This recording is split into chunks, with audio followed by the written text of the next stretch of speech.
Greetings, ladies and gentle germs. How rude of you to show up to my house uninvited. I was just appreciating my latest uploads. You know, it ain't much, but it's mine. Ladies and gentlemen, this is a tier list, if you are unaware. And today, we're going to rate all the BR games that I can think of from best to worst, starting at F tier and moving all the way up to the coveted S tier. I'm going to rate them based on how enjoyable they were when I played them and try not to let the current state influence my decision too much, since a lot of these games were far more enjoyable before they introduced skill-based matchmaking into public games. Skill-based matchmaking in public modes makes games way less fun for anyone with a brain. If you have a brain, go ahead and like this video and subscribe to the channel. Here's a look at all the games we're going to be rating. I've played most of these games for at least 100 hours each, and some far longer. So I have my games, I have my list, I have my glorious viewers like yourself. So let's buckle up, pussies. We're going for a ride. Dream. I mean, to grow up in Monaco and dream of... Oh no, I say that! I've done it! He's gone off at Rascas, poor lad. Poor lad indeed. First things first, F tier. Now this is reserved for the lowest of the low, the most garbage of the garbage, the most blatant cash grabs and 5-minute thrown together garbage games that you could possibly imagine. And our first game in F tier is Radical Heights, a game that was clearly nowhere near finished. In fact, it looked like it'd been barely started. They hadn't even bothered to texture most of their world when I played it. Rushed out, Walmart great value brand forgettable garbage. I'm not even going to waste any more time on it. It was really bad. F tier. And our next game in F tier is Hyperscape, Ubisoft's attempt at a BR game. Just like Radical Heights, absolutely no time was spent in building this game at all. Every single penny of their development budget went into paying massive streamers to play it and say it was the best game ever. Upon loading into the game and picking up a weapon, you could clearly tell this was Roblox with the Unreal Engine stock character models plopped into it. This game did so poorly that Ubisoft ended up trying to bribe players into playing their game by offering $10 to anyone who downloaded it and played it. This game is trash. Next, Darwin Project, a blatant ripoff of Fortnite's art style, low-effort world, low-effort characters and skins, tiny maps. This game was basically an arena shooter cosplaying as Fortnite. F tier. CSGO Danger Zone. I don't need to spend too much time talking about this one either. It was horrible. The game even managed to make a simple idea of land in a world, grab weapon, eliminate players, confusing and messy. CSGO was just never meant to be played like this, and it shows. F tier. And now for the absolute worst game of F tier, The Culling. An out-of-touch cash grab joke. The first two were empty H1Z1 clones, and The Culling Origins was insulting to say the least. With a monthly fee, and on top of that, microtransactions to play games unless you want a match. If you want a match, you'd get that next game for free. These assholes honestly thought it was a good idea to charge players to play per game. Lack of players, horrible play, clunky movement, offensive monetization. If there was a tier below F, this would go there. The Culling Origins was an absolute slap in the face to anybody that plays video games at all. Not only was it the worst BR game that's ever come out, it was also one of the worst games to come out, in my opinion. F tier. D tier.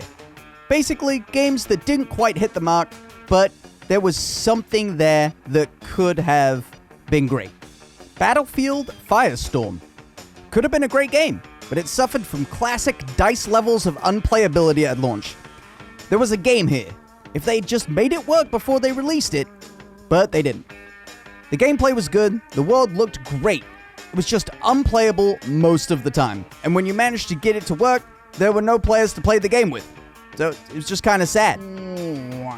D tier. Tetris 99. This game was enjoyable, and for a Tetris game, it was pretty good. The only problem is it's not really a Battle Royale game. It's Tetris. stop this. This game is so random, it's sickening. And you can be assaulted by everyone in the lobby in the first 5 seconds with absolutely no way to defend yourself. You can hardly call this a BR game, even though they called it a BR game. It's just Tetris. If you want to make Tetris, just stick to Tetris. Tetris is fun. C tier. Now, C tier is kind of games that I enjoyed for a little bit. They had something there, but they just didn't manage to keep me entertained, keep me locked in to playing their game. First up for C tier, Realm Royale. This was a relatively fun game for a while. No skill-based matchmaking, so every game wasn't an absolute sweat fest. The weapon and ability upgrades were fun and interesting, but outside of that, during the time that I played, there wasn't a lot of content to enjoy. Aiming felt really sluggish, like you had to drag your crosshair out of molasses. The idea of turning into a chicken upon elimination and having a chance to waddle around for a res was pretty cool. Decent BR game, C tier. Minecraft Hunger Games. This being a mod for an already established game didn't really pique my interest. It wasn't totally bad, and there is fun to be had there, but I'm personally more interested in standalone games or game modes that are put out on their own alongside the base game, like Fortnite and Warzone. That being said, it wasn't bad, it was pretty fun, but it just didn't keep me locked in, so C tier. And the final game in C tier kinda breaks my heart a little bit, but Spellbreak. It had unique gameplay, decent lore, it looked really good, and it was accessible. This game took too long to come out, and then game modes and extra content took even longer to come out. Too many cash shop skins, but the world has the same castle asset copy pasted all over the place. A good idea that was executed poorly and slowly. B tier. Arma 2 and 3.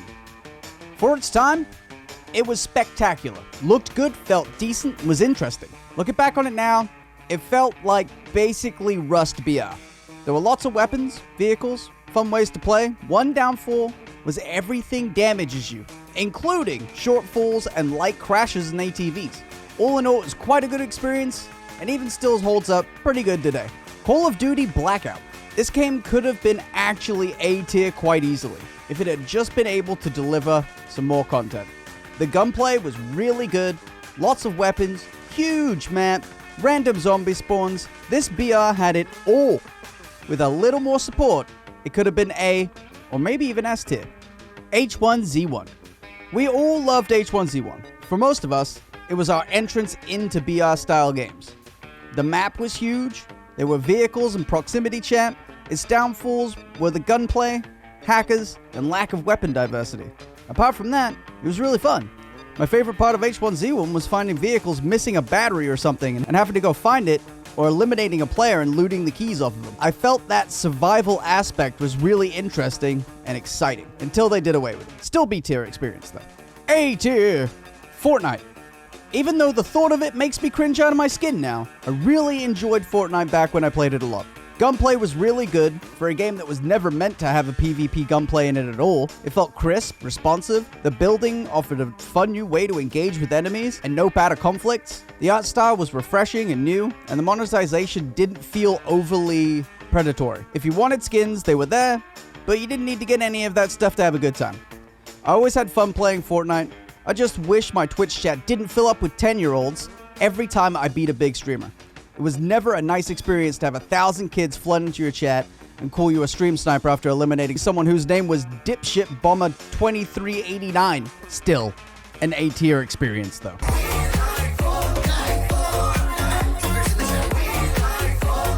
PlayerUnknown's Battlegrounds. Ah yes, the real start of the BR boom for places like Twitch and YouTube. Alright, chat room. This is our time. This is our victory. Chat room, band together with me to vanquish our foes and take back what is rightfully ours. Our delicious chicken dinners. Onwards into the fields of battle! Truly, motivational, and inspirational. I remember watching Summit play this beta and wondering how can I get in on this. It looks so fun. Oh, how innocent I was back then. The map was great, large and full of decent terrain for fighting. There was a great selection of weapons and a few little vehicles to bumble about on. But my God, the gunplay and the lag were atrocious. What in tarnation is that? What are these physics, dude? I just bounce upwards directly like a Harrier jet. The game is horribly optimized to this day, and the hacking problem really put me off from playing much more than 1,500 hours I had in it already. I don't know if there's skill-based matchmaking now, but back when I played, there was no skill-based matchmaking, so dunking on fools for hours felt really good. What in tarnation is that? Blood Hunt. I just recently put out a review of this game about a week ago. I had some harsh criticisms for it, but at the end of the day, it's a really great experience. If you want to know more about what I think about this game, check out that video. Basically, you're a vampire in a dense city who has to eliminate other vampires by finding guns and pointing the loud end at their faces while pulling the trigger. Great BR game, A tier. Basically, you're a vampire. S tier. I've got 2 games in S tier. Before I go any further into S tier, I want you guys to like the video, subscribe to the channel, and comment what your S tier BR games are. One of these S tier games is on the very cusp of not making it, but I had just such a great time when I did play it. Even though it has a massive issue, I still let it slide into S tier. And that game is Call of Duty Warzone. I'm so conflicted about Warzone, but it eventually managed to grab an S tier spot. But that doesn't mean this game doesn't have huge problems. The hacking issue in this game made it completely unplayable. Absolutely unplayable. The new map and weapons from the past 2 updates are absolute garbage, but the original map and weapons were perfect. The little shops dotted around the map were a great idea. The gulag system is genius to keep better players still in the game while losers have to go back to the lobby, and gunplay was next level. If Activision just could get a hold of the hacking problem and stop making garbage tier maps and weapons to clutter up the floor loot, this game would be the best BR out there, even beating out our other S tier game. I really did love playing Warzone. The only thing that tore me away from it was the rampant cheating and the skill-based matchmaking. If it wasn't for those 2 things, I would still be playing it right now, even with the crap map and the weapons littered about everywhere. And our final S-tier game, the game that sits at the very tippy top of BR games as it stands right now, for me, is Apex Legends. Apex Legends will always hold a special place in my heart. The gunplay and movement are S tier alone. The maps are well thought out and polished to a high standard. There are very few bugs, and the hacking situation is mostly under control. You see a few here and there in Master and Pred, but apart from that, the game is incredible, and before skill-based matchmaking, pub stomping felt absolutely amazing. The game's not without its issues though. Like most games nowadays, it's almost worth calling up Chris Hansen to deal with the predatory prices in the cash shop. Not only are skins and packs overpriced, like the $10 anniversary boxes, their heirlooms are just pathetically expensive. Just because you make something wildly expensive doesn't make it rare or mean it's high quality. It's a worthless digital asset and can be replicated infinitely. And because of the price of these things, you're looked at as a bit of a douche when someone sees you with one. And let's try to forget about the $200 red Bloodhound skin and pathetic battle passes with nothing in them. But if you're like me, and your bank account balance can be easily doubled by picking up change in a Walmart parking lot, you don't buy these skins anyway. And the great thing about Apex Legends is the game's great without them. I wish the maps were slightly bigger, and gunfights didn't always draw the attention of every single team on the map. Maybe they could turn down the sounds of weapons or offer silenced options so you don't get immediately gangbanged by 10 teams if you accidentally shoot.